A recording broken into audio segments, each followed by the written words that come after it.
Okay, so this is going to be a two-parter. It's all about getting your pelvis moving so that you can feel more comfortable with sitting. So the first thing we're going to go through is a pelvic tilt and then expand on that concept. So I think a side profile is probably the best way for you to see this, so that's what we're going to do. So first things first, we want to make sure that you can feel your sit bones, which is where your glute ends and your hamstring begins. And you want to be heavy on those, okay? Next thing, slide your feet back a little bit so that you have a firm contact on the ground and your feet might be a little bit behind your knees. Great. From here, we're going to talk about the two shapes of posture. So we have more of the slouched posture and more of this upright posture, and everywhere in between. So when we do the slouch posture, what we want to do is, if you see my hands on my hips, I'm rolling back, I'm sinking down to the chair. You can see that my chest is sunk in and my eyes are looking forward. So that's the first shape.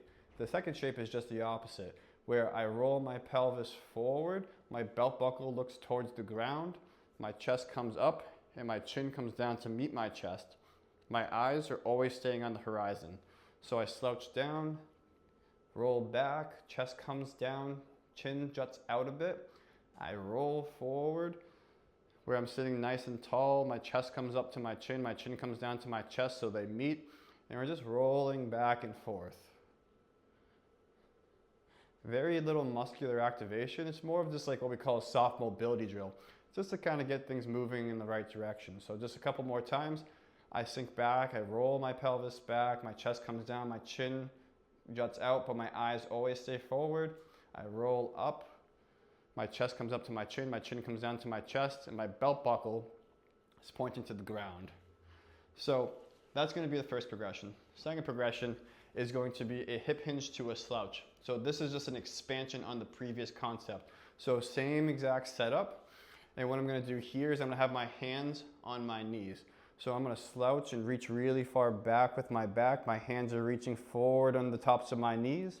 And then from here, I'm just going to go into that second shape and then lean forward. And when I do that, I feel my butt cheeks spread and my hamstrings are engaged. And I just roll back and I slouch. I feel a nice stretch through my back muscles. And then I come up and I hinge and I push my hips back as my chest comes forward.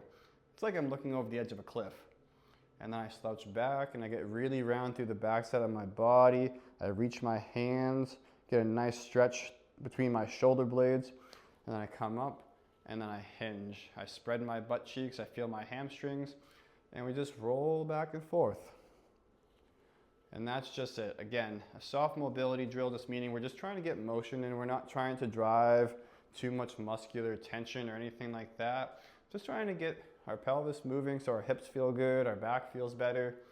Now, these two drills can be done anywhere. They can be done at work, wouldn't do it when you're driving, but it's a very scalable drill that can be done almost anywhere. That's it.